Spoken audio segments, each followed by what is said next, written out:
Bismillahirrahmanirrahim. Assalamualaikum warahmatullahi wabarakatuh. Teman-teman, selamat datang di Idea. Saya Ike Damayanita, tuan rumah Idea. Februari 2020, BPS merilis data angka kemiskinan di provinsi di seluruh Indonesia, dan Aceh kemudian keluar sebagai provinsi termiskin di Sumatera. Dan banyak sekali tanggapan yang hadir dari semua pihak. Salah satu tanggapan kemudian muncul dari seorang tokoh masyarakat yang juga menjadi narasumber kita pada hari ini. Saya telah bersama dengan anggota DPRA Komisi 1. Assalamualaikum warahmatullahi wabarakatuh. Assalamualaikum warahmatullahi wabarakatuh. Gimana kabarnya? Alhamdulillah sehat. Alhamdulillah sehat ya. Baik, Kak Bardan, sesuai dengan tema kita hari ini. Jadi tema yang diangkat hari ini itu adalah kemiskinan Aceh yang melegenda. Lalu apa yang harus dilakukan tentang itu?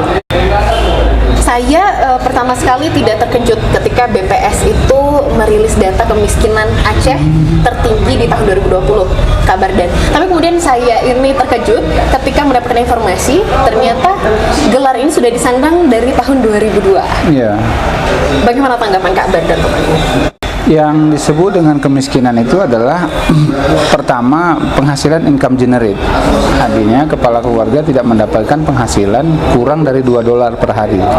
Itu data dari Bank Dunia. Nah, pertanyaannya adalah pemerintah kemudian belum hadir dalam rangka memberikan kesempatan kerja kepada masyarakat, perluasan lapangan kerja, sehingga masih banyak juga istilah pengangguran terdidik. Artinya bahwa usia produktif di Aceh tidak kemudian mendapatkan kesempatan kerja di tengah lapangan pekerjaan yang begitu sulit. Nah, di sisi ini sebenarnya kan bisa di-challenge apa yang kemudian sulit untuk kemudian menciptakan lapangan pekerjaan baru. Menjadi miris ketika Aceh dengan daerah otonomi khusus yang dipasok dengan dana otonomi khusus, tahun ini anggaran pendapatan belanja Aceh mencapai 17,8 triliun. Hampir 18 ya? Hampir 18 kalau kemudian dibagi dengan 5 juta penduduk Aceh yang tersebar di 23 kabupaten kota. Nah, kita melihat selagi-lagi pemerintah belum hadir untuk kemudian menurunkan angka kemiskinan 14% ya. Jadi kalau 14% dari 5 juta penduduk, nah kita udah bisa lihat angkanya seperti itu. Yang menjadi penting, Ike, saya hari-hari bertemu dengan masyarakat, bersentuhan langsung. Masih juga kemudian melihat ada atap rumbia. Atap rumbia, di mana itu, Kak? Lantai tanah. Boleh kalau nanti mau ikut hari Ahad saya akan turun ke Bergang, Bugara di Kecamatan Ketol, di Kecamatan Bintang, Kecamatan Linge. Kalau kita mau tidak jauh-jauh juga di pinggir kota Takengon ya. Kalau ini kemudian menjadi daerah pemilihan saya yang untuk disuarakan di provinsi. Yeah. Nah, data Baitul Mal dan sumber zakat juga belum mampu menanggulangi ini. Nah, sekali lagi bahwa ada yang salah kemudian dari program pemerintah ini tidak kemudian menurunkan angka kemiskinan dari tahun ke tahun. Baik, ini menarik Kak Bardan. Saya tadi menggarisbawahi pemerintah belum hadir ini beberapa kali kemudian dilontarkan oleh seorang Kak Bardan. Artinya ketidakhadiran pemerintah ini sudah sejak 2002, 1 dekade nih. Nah, kehadiran itu kan bukan hanya kemudian hadir ketika memberikan bantuan kursi roda, bantuan permodalan. Yang lebih diberikan kepada masyarakat itu adalah memudahkan kesempatan kerja, ya, pemberian pelatihan keterampilan, kemudian hasil produksi mereka. Ya. Tapi di sini yang mau saya tekankan adalah berarti memang bertahun-tahun ini hal ini terjadi. Nah, pemerintah itu kan berkutat dengan lingkaran setan dari situ ke situ. Jadi apa penyebab miskin? Ya, apa penyebab miskin? Latar belakang pendidikan. Apa penyebab latar belakang pendidikan? Karena orang miskin tidak mampu sekolah. Itu saja yang kemudian menjadi recycling ya, berulang-ulang. Kita mau putus mata rantai itu dengan apa? Dengan intervensi langsung dari pemerintah. Siapa yang bisa melakukan itu? Pemerintah. Nah, strata pemerintahan itu kan sudah dibagi habis. Untuk strata pemerintahan provinsi ada gubernur yang bertanggung jawab. Betul. Untuk strata pemerintahan kabupaten kota ada bupati wali kota. Nah, kemudian camat punya mitra para kepala desa. Ini yang kemudian disampaikan. Ini sekiranya menjawab bahwasannya ternyata memang mengakar sudah, sehingga untuk memutusnya butuh sesuatu gebrakan yang bagaimanakah? Gebrakan yang pertama adalah jangka pendek. Ya. Berikan mereka akses permodalan. Nah, KUR itu belum hadir ke tengah-tengah masyarakat, kredit usaha rakyat. Orang tertentu saja begitu ya?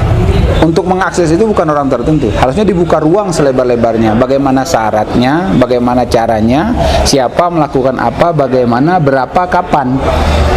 Itu yang disebut dengan prosedur pelayanan. Kabar Dan, tadi disampaikan bahwasanya telah ada kunjungan ke beberapa tempat dan terlihatlah begitu masyarakat Potret kemiskinan begitu nyata. Nah, kemudian pemerintahnya di mana gitu? Oke, baik. Pemerintahnya di mana? Ini seharusnya saya tanya balik ke Kabar Dan nih. Sebagai unsur penyelenggara pemerintahan kita akan menyuarakan itu. Baik. Ya. Sejauh ini seperti apa Kabar Dan? Sejauh ini ya pemandangan seperti itu yang harus kita lihat. Nah, hari-hari tertentu adalah pembagian BLT. Hari-hari tertentu antrian ibu-ibu panjang untuk mendapatkan gas subsidi itu tadi. Nah, potret kemiskinan itu nyata dan ada di tengah kita gitu kan. Artinya yang disuarakan itu masih tinggal suara begitu. Nah, itu dia, padahal fungsi kehadiran pemerintah itu ada pada 3 hal. Pemenuhan kebutuhan dasar masyarakat. Betul. Itu menjadi mutlak. Nah, pemenuhan kebutuhan dasar masyarakat pertama makan. Ya. Ya. Kemudian minum. Minum dengan penyediaan air bersih. Oke. Di tempat lain bukan hanya air bersih, air siap minum. Ya. Gratis, dan itu kebutuhan dasar. Makan, minum, perumahan, Iya. pakaian itu menjadi penting. Betul. Nah, ini ya pemenuhan kebutuhan dasar bagi masyarakat. Selanjutnya baru kita berbicara pendidikan dan kesehatan. Iya. Nah, akses pendidikan itu murah dan mudah. Pemerintah hanya baru menjawab 12 tahun pendidikan dasar. Kesehatan dijawab dengan apa? Dengan Jamkesmas, Iya. BPJS, Aceh punya lagi JK dan sebagainya. Nah, ini persoalan saya kira. Baik. Nah, berbicara tentang beberapa indikator yang mengukur kemiskinan tadi, Kak, sudah disebutkan ada sandang, pangan, papan, Income generate juga, iya. pendapatan per kapita. Pendapatan per kapita, kemudian juga tadi pendidikan dan pekerjaan. Indikator mana dari antara itu yang paling menyumbang tingkat kemiskinan di Aceh? Artinya kalau kita tarik garis besarnya, apa hal yang paling benar-benar buruk sampai Lapangan mengatakan pekerjaan. kita baik? Lapangan pekerjaan. Karena orang tidak bekerja, dan ini bahaya loh Ika. Bahayanya kalau dia kemudian tidak bekerja, tidak punya penghasilan, perut lapar, orang akan bisa melakukan apapun dalam keadaan lapar. Ya, kriminal akan bertebaran. Kriminal akan meningkat. Nah, ini persoalan. Kalau ini kemudian tidak diterjemahkan oleh pelaksana mandatori pemerintahan dengan seluruh dinas yang tersebar, maka akan kemiskinan kita akan terus bertambah. Ini harus diputus. Ini kira-kira penyebabnya seperti apa? Kalau kita berbicara tentang lapangan pekerjaan, Kabar Dan, artinya ada penyedia lapangan kerja, ada investasi di sana. Program pemerintah yang tidak pro-kur. Baik. Kemudian program pemerintah yang belum pro-job. Itu dia. Tapi sudah pro disuarakan. kepada rakyat miskin, ya pro kepada lapangan pekerjaan. Investasi, Aceh kan tidak termasuk daerah yang ramah investasi karena kita krisis energi kan. Baik. Hanya Ya. krisis energi yang menjadi Krisis penyebab. energi, kemudian kita tidak kemudian ramah investasi, bukan kemudian Peraturan mengobral bentangan alam. Artinya ramah investasi kita kemudian tidak mengobral sumber daya alam kita kepada asing, ya, yang dijual kan ekstraktif, tambang. Oke. Padahal yang sudah di permukaan bumi itu sudah ada. Emasnya nggak payah ditambang. Emas merahnya itu kan sudah ada di permukaan bumi, ada namanya kentang yang tinggal korek sedikit. Ada di atasnya sudah ada kopi. Arabica, the best, terbaik di kelasnya begitu. Tapi ketika kita ketemu sama eksportir, mau jual, bayarnya tidak adil. Pemerintah harus hadir. Apa yang disebut dengan kehadiran pemerintah G to G begitu ya. G to G. Iya, government to government. Oke. Itu yang persoalannya. Dan ini bukan urusan sepele, bukan urusan 1-2 orang gitu. Banyak sekali orang yang terlibat. Banyak sekali. Iya. Tapi sejauh ini seperti apa? Kalau memang gagasan ini sudah pernah dibawa ke pemerintahan? Rumusan pemerintah itu harus fokus Oke. pada lokus. Fokusnya apa? Mengentaskan kemiskinan. Itu fokusnya. Lokusnya di mana? Cari kantong-kantong kemiskinan itu. Berdayakan mereka. Apa yang disebut dengan re-empowering itu begitu. Memberdayakan masyarakat. Dari dia tidak mau menjadi mau, setelah mau menjadi mampu, baru mandiri. Artinya memang tidak bisa kemudian kita minta pemerintah saja, harus ada sinergi, ada kesadaran dari masyarakatnya sendiri. Triangle penyelenggara pemerintahan itu kan ada pemerintah, Baik. ada private, Kemudian ada masyarakat. people, Iya, itu dia. Oke. Iya, benar. Artinya ada tugas lagi untuk menyadarkan masyarakat. Dan ini tugas berat. Kalau kemudian tahun depan masih belum turun, maka pemerintah belum kerja. bagi saya politisi pemerintahannya harus diganti gitu. Gitu. Iya, rezim ini tidak ramah. Iya. Baik, menarik Kak Bardan. Ketika muncullah berita ini, kemudian ada tanggapan juga dari Kak Bardan pada saat itu kepada beberapa media massa. Ada headline-nya tuh Kak, 17 triliun APBA jika dibagi 5 juta penduduk. Dapatnya 250.000 per kepala per bulan. Iya, harusnya Iya. sudah bisa, Harus bisa. mengentaskan kemiskinan. Iya.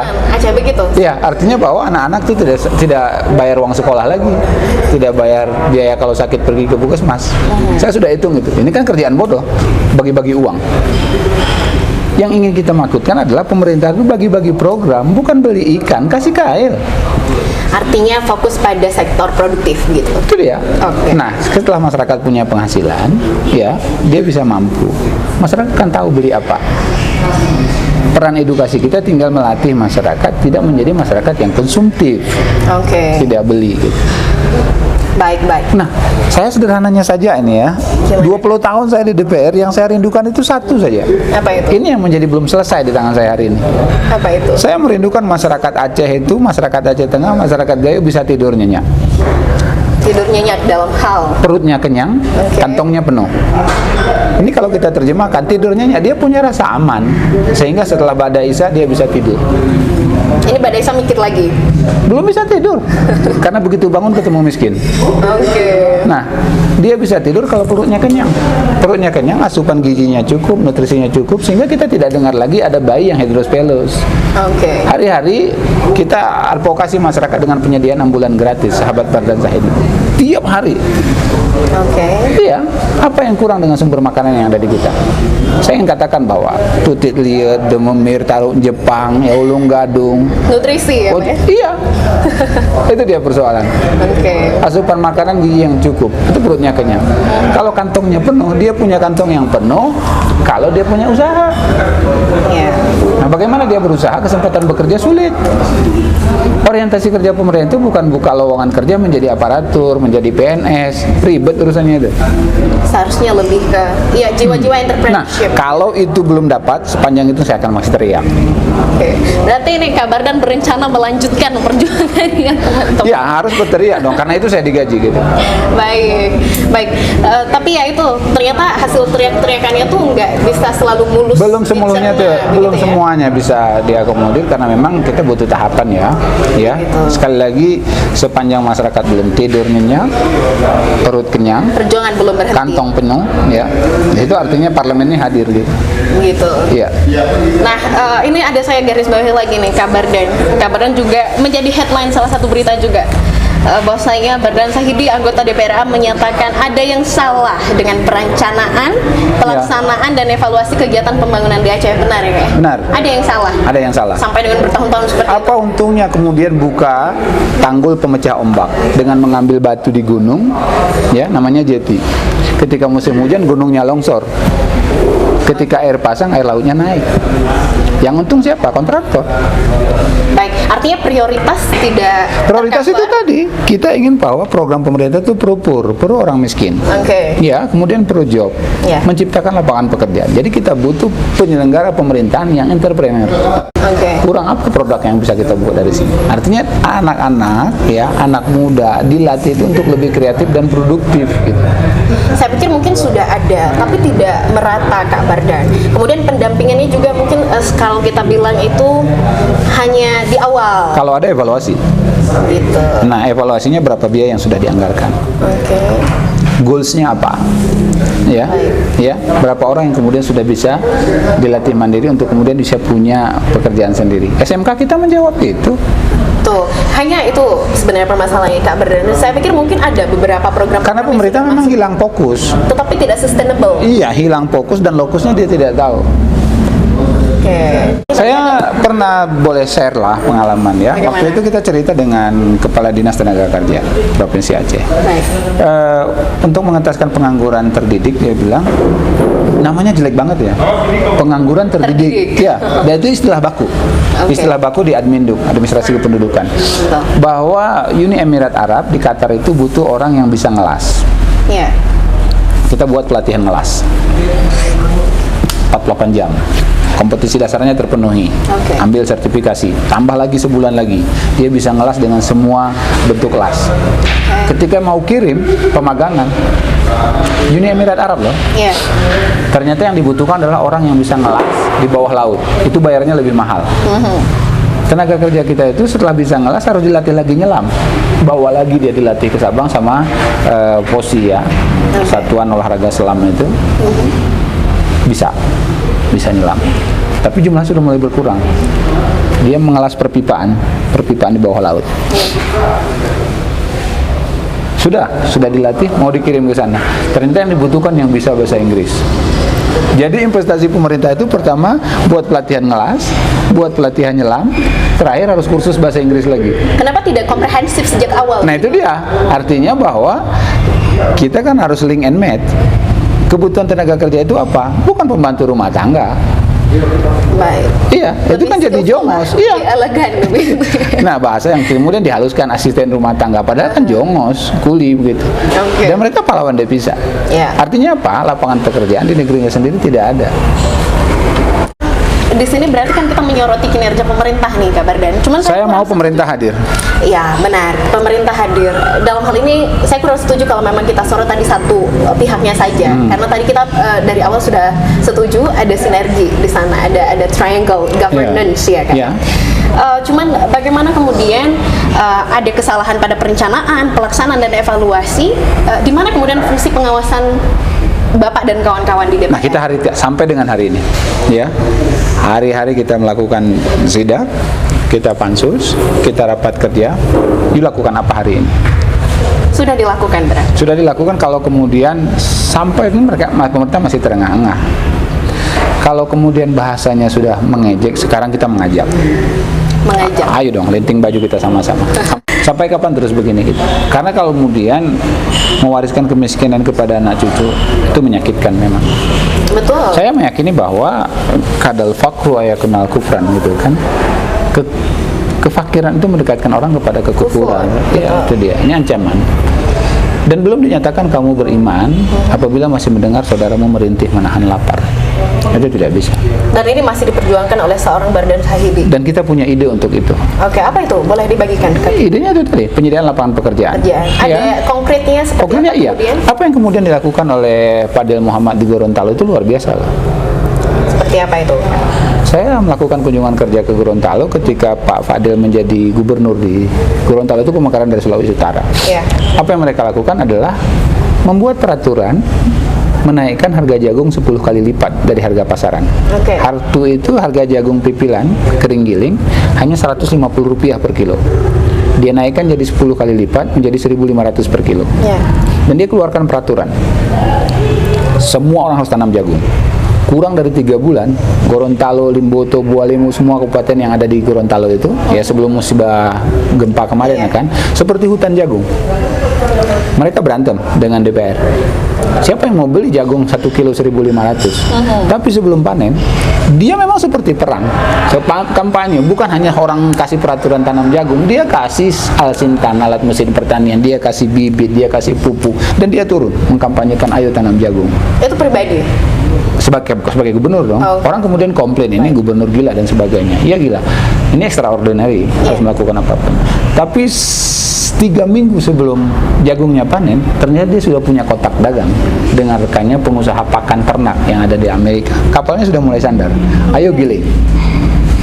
Apa yang dilakukan oleh Gorontalo adalah meningkatkan produktivitas masyarakat melalui kekuasaannya. Tapi ini harus dilakukan oleh orang yang punya kontak dagang, yang punya nyali, yang punya keberanian. Kita butuh yang seperti itu sekarang ini. Meningkatkan produktivitas masyarakat dengan kinerjanya, dengan usahanya, dengan keringatnya. Itu dia. Di era krisis moneter dulu, Aceh Tengah tidak terdampak apa-apa karena harga kopi kita masih bertahan. Baik. Kita hari ini tumbuh besar di kebun kopi. Kita bisa lakukan apapun. Nah, apa yang kurang? Ya. Yang kurang adalah kehadiran pemerintah untuk kemudian mampu membeli kopinya sampai ke tangan buyer internasional. Para toke, pedagang, eksportir kita harus mengangkut barangnya itu sampai ke Pelabuhan Belawan. 18 jam perjalanan darat. Betul. Di sana saja operasional sudah berlipat-lipat. Persoalan. Oke. Wah, artinya memang kita menantikan sosok puncak pimpinan yang berani dan bernyali berani dan bernyali dan punya ide. Oke. Ya. Baik. Ada satu hal lagi yang mungkin penting karena memang kita sekarang berada di Aceh Tengah, kita lebih fokus untuk Di Aceh zona Tengah pertanian sendiri. ya. Betul. Untuk Aceh Pertanian dan Tengah pariwisata menjadi magnet ya, ekonomi yang luar biasa di dataran tinggi ini. sendiri. Ya. Lalu seperti apa kemudian mungkin sudah ada rancangan? Penataan dan regulasi yang baik. Baik. Ya, kalau regulasinya baik, ya, penataannya juga baik, akan lebih mudah dilaksanakan. Kalau sudah mulai dilaksanakan, akan mudah dievaluasi. Oke. Saya mungkin berfokus pada pariwisata karena kebetulan ada background juga di pariwisata. Sepanjang Danau Laut Tawar masih mengeluarkan air, sepanjang itu orang akan datang ke Aceh Tengah. Kecuali Danau Laut Tawar itu sudah kering. Ya, yang perlu disentuh adalah akses, jalan menuju Danau Laut Tawar. Saya bawa teman ya ke Takeng. Teman saya dari Jakarta, dia punya kontak dengan orang Singapura, bawa uang 7 juta 7 juta? cash on hand Oke. di tangan. Rupiah? Yes. Oke. 3 hari dia di Takeng, semua spot wisata dia sudah kunjungi. Pantan Terong sudah, Burtelege sudah, danau sudah, Arung Jeram sudah, Kebun Nenas sudah. Oke. Sebelum pulang dia masih pegang uang 4 juta lagi. Kenapa belum habis? Iya, itu masalahnya. Kenapa belum Kan habis? saya masih punya uang 4 juta lagi, saya harus belanjakan ini di sini. Dia bilang, ini paket wisata backpacker yang paling murah yang pernah saya lakukan perjalanan sekeluarga. Oke. Artinya belum kemudian hadir. Pariwisata sekarang ini bukan kemudian orang datang mencari hotel berbintang. Mereka butuh homestay, mereka butuh view, panorama alam. Betul. Bentangan itu, eksotisme itu ada di dataran tinggi seperti itu. Nah, itu tantangan tersendiri. Bagaimana kalau kemudian seorang saja bawa uang 7 juta, 3 hari baru habis 1 juta, 3 hari 3 juta, 4 juta lagi dia masih pegang. Ini uang kami 4 juta lagi, saya udah habis semua nih. Semua spot, saya harus beli apa lagi gitu. Artinya atraksi begitu ya? Nah, itu dia. Atraksi kemudian. Oke, saya ganggu mereka, yalah beli souvenir dan sebagainya. Kita bawa mereka ke Kampung Kerawang. Oke, dia harus belanja buah di pasar pagi, di pasar petani dan sebagainya. Masih juga bersisa. Untuk saya. Rate hotel rata-rata 300, 400 dan sebagainya. Nah, kalau homestay-nya kan mereka bisa satu rumah. Baik teman-teman, bukan tanpa alasan kemudian pembahasan kami menuju ke pariwisata karena kita sama-sama yakin bahwasanya pariwisata ini bisa mengenerate ekonomi juga dan harapannya adalah lagi-lagi kehadiran pemerintah di sana dan seluruh stakeholder terkait untuk kemudian bagaimana menciptakan, membangun pariwisata Aceh Tengah yang lebih mensejahterakan ya, yang masyarakatnya, kemudian juga mensejahterakan turis yang datang begitu ya. Itu akan jadi efek domino. Baik, jadi yang ramah wisman, ramah wisatawan, ya itu orang akan datang. Betul. Kata kuncinya satu, sepanjang Danau Laut Tawar masih berair, sepanjang itu orang akan datang. Baik. Amin, kita berdoa tentang itu. Demikian rasanya diskusi hari ini dengan narasumber Kabardan Sahidi, anggota DPRA dari Komisi 1 dari fraksi Partai Keadilan Sejahtera. Dan Kabardan, saya mengucapkan terima kasih atas diskusi hari ini. Saya berharap begitu diskusi kita hari ini bisa membawa inspirasi, pengetahuan kepada teman-teman rekan-rekan semuanya di Aceh Tengah khususnya, sehingga jadi sadar peran, kemudian sadar juga apa yang kemudian bisa kita lakukan ke depannya untuk siapa melakukan apa gitu ya. Iya betul, siapa melakukan apa. Kalau bagaimananya tanya kita dong. Oke, baik, berarti ada sesi 2. Iya. Baik, demikian saja teman-teman untuk sesi kali ini. Terima kasih bagi yang sudah menyaksikan dan sampai bertemu kembali di sesi-sesi berikutnya. Saya Ika Damayanita undur diri. Assalamualaikum warahmatullahi wabarakatuh.